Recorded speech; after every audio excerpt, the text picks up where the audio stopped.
Conflict.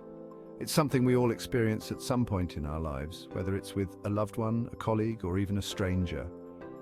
And while it might feel uncomfortable, messy, and downright scary at times, conflict is not inherently negative. In fact, it's an opportunity for growth, connection, and deeper understanding. This video is dedicated to helping you navigate emotionally charged disagreements with courage and compassion.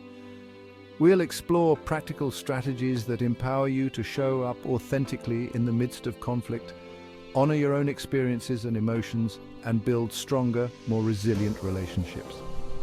Remember, vulnerability is not weakness, it's the birthplace of connection and courage. Let's dive in. We all have emotional triggers, those things that make us feel instantly defensive, reactive, or emotionally flooded. When we're in the midst of a disagreement, our triggers can hijack our best intentions and lead to behaviors we later regret. The first step to navigating conflict with more grace is self-awareness. Take some time to reflect on your own triggers. What sets you off? What are the underlying emotions that surface when you feel attacked or misunderstood?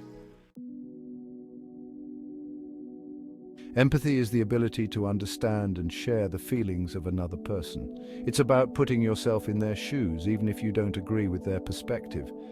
In the heat of conflict, it's easy to get caught up in our own emotions and perspectives, but empathy requires us to pause, listen deeply to the other person, and try to see the world through their eyes.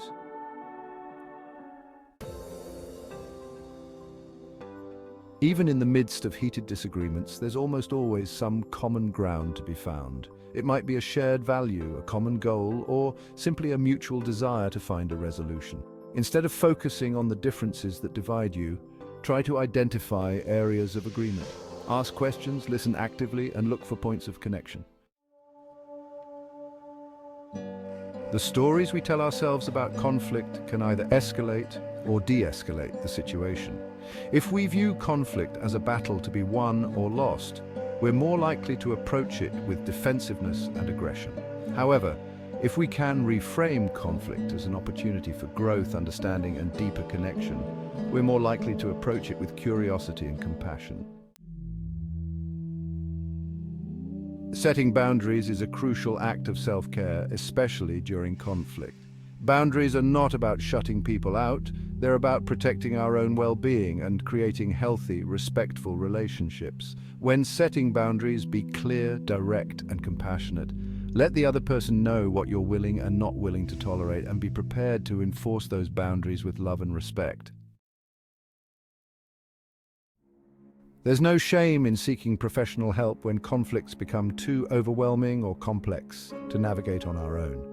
A therapist or counselor can provide a safe, supportive space to explore challenging emotions, develop communication skills, and find healthy ways to move forward.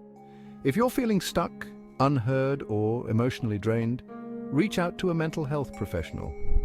It takes courage to ask for help, and it can make all the difference. Navigating conflict is rarely easy, but it's always an opportunity to practice courage, compassion, and authenticity. Remember, vulnerability is not a sign of weakness, it's the birthplace of connection and growth.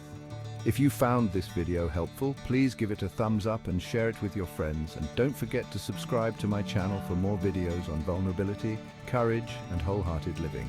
Thank you for being here, and remember, you are worthy of love and belonging just as you are.